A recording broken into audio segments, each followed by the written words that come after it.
សួស្តីអ្នកនរគ្នាឥឡូវខ្ញុំមកចូលដល់វិញ្ញាសាទៀតហើយក៏ខ្ញុំអត់បកឲ្យដែរតែសំខាន់ប្រាប់ពីកម្រិតវាហើយរបៀបវាចេញនៅក្រសួងហើយខ្ញុំបរៀនចូលវិញ្ញាសាខ្លះហើយព្រោះទៅសល់តាម20មេរៀនអីទៀតចប់មេរៀនយើងហើយព្រោះដល់មេរៀនទី37ហើយខ្ញុំរៀនថ្ងៃហើយខ្ញុំចូលវិញ្ញាសាខ្លះព្រោះឥឡូវខ្ញុំចូលដល់ចំណុចទី2ផ្នែកនៅក្រសួងគឺចេញបែបនឹង 100% គឺខាងលើហ្នឹងហើយរូបភាពក៏ចេញចឹងដែរតែ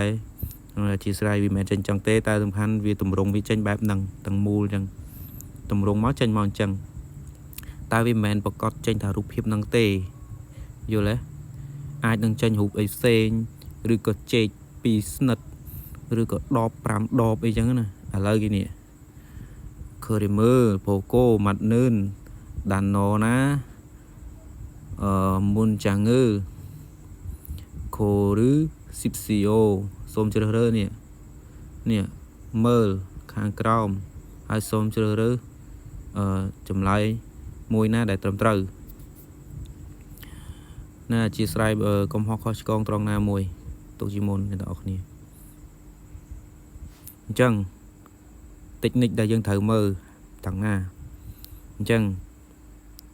មើលទៅអាក្បាលនេះគឺដូចគ្នាទាំងអស់គឺអត់មានខុសគ្នាទេអាកតុយនេះក៏ដូចគ្នាដែរវាខុសតែកដាលនេះហាន់ម្ញងហាន់ចាងអ៊ីលម្ញងអ៊ីលចាងយើងត្រូវមើលកន្លែងហ្នឹងតិចនិចដែលយើងត្រូវមើលតាបានសម្គាល់ខ្លួនហ្នឹងគេចង់មានន័យថាម៉េចវាមានពាក្យណាដែលត្រូវជាមួយនឹងរូបបានសម្គាល់ខ្លួនហ្នឹងបានសម្គាល់ខ្លួនហ្នឹងមនុស្សតែម្នាក់ទេគ្មានមណាប្រើបានសម្គាល់ខ្លួនពីម្ដងពីរនាក់ទេអញ្ចឹងហាន់គេដាក់ហាន់នេះហាន់តែហាន់ហ្នឹងប្រើជាមួយនឹងមនុស្សសន្លឹកឬក៏អានេះមិនមែនសន្លឹកទេបានសម្គាល់ខ្លួនអញ្ចឹងយើងត្រូវកាត់ន័យយើងអានមួយណាដែលសមយើងអាហ្នឹងកន្លែងហ្នឹងក៏រៀងពិបាកដែរណាទោះយើងចេះតែយើងចេះហើយក៏នៅយើងពិបាកយកដែរហើយហ្នឹងតើយើងចេះកាត់ន័យដែរបើអ្នកចេះឲ្យគិតថាស្រួលហើយមិនប្រកាសថាយកបានទេអាចនឹងយកបានអាហ្នឹងយើងត្រូវ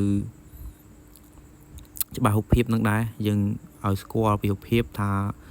លេខនេះប្រើជាមួយនឹងអីហាន់ក៏លេខ1អ៊ីលក៏លេខ1នេះអ្នកទាំងអស់គ្នាមើលតែសំខាន់ហើយម្ញងនេះម្នាក់ចាងនេះសន្លឹកអញ្ចឹងយើងត្រូវយកមួយណាដែលត្រឹមត្រូវអ្នកទាំងអស់គ្នាយកមើលទី1ឬក៏ទី2ទី2ឬក៏ទី3ឬក៏ទី4អ្នកទាំងអស់គ្នាមើលហើយมันសំខាន់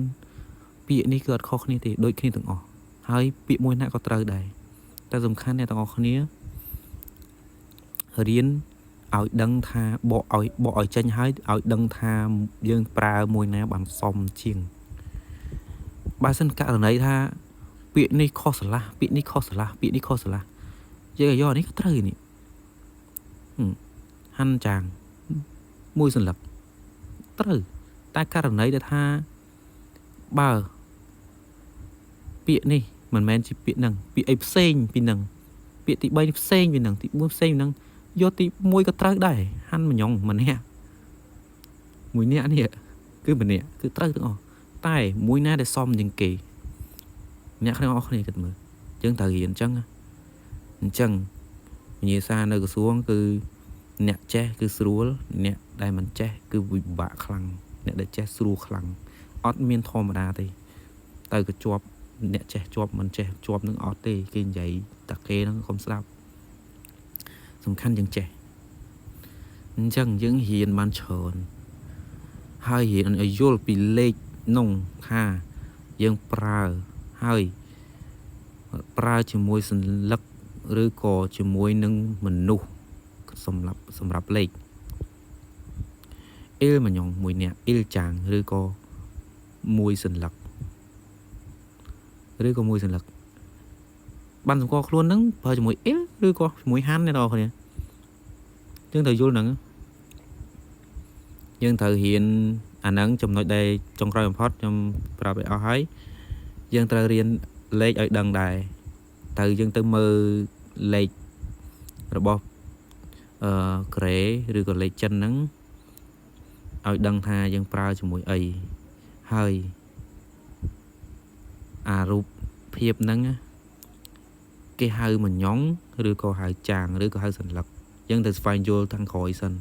អញ្ចឹងបានថាខ្ញុំឲ្យទន្ទិញ60មេរៀនឲ្យចាំឲ្យច្បាស់លុងហ្នឹងហើយទៅយើងយកបានអ្នកនរគ្នា